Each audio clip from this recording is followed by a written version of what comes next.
ముచ్చటే లేదు. మూసిని ముద్దుగా చేసుడే, గోదావరి నీళ్లు తెచ్చిపోసుడే, వరదలు రాకుండా ఆగబట్టుడే అని సర్కారోళ్ళు.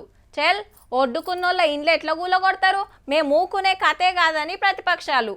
అగో గుజరాత్లో సబర్మతి నదిని తేటగా చేసుకుంటే ఏం లేదు కానీ మన కాడెందుకో అడ్డం పడుతుందని కాంగ్రెస్ అంటే కమిషన్ల కోసమే గీ కార్యం ముంగటికి తెచ్చిందని BJP BRS అనబట్టే.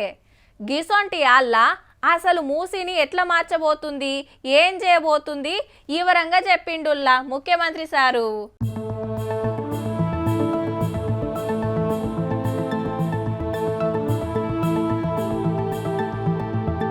Musi river front మీద పవర్ పాయింట్ ప్రజెంటేషన్ ఇచ్చింది సర్కారు.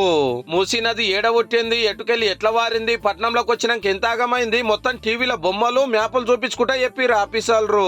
మూసీ చుట్టూరు అప్పుడెట్లుండేనో ఇప్పుడెట్లా కబ్జాలైనాయి, 5 ఏళ్ల కింద వచ్చిన వరదలతోటి మూసీ ఒడ్డుపొంట ఎట్లాగమైంది అది చేసిండ్రు.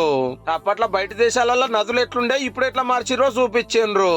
సేమ్ గట్లనే మూసీ రివర్ ఫ్రంట్ కడతారట. Now struggles under the weight of pollution. The Musi carries the waste of a growing city. Its condition today is a reminder that urgent action is needed. First phase లో 21 కిలోమీటర్లు, second phase లో పూరాగా 55 కిలోమీటర్ల పొడవున మూసిని మురికి లేకుండా అడిగేస్తారట.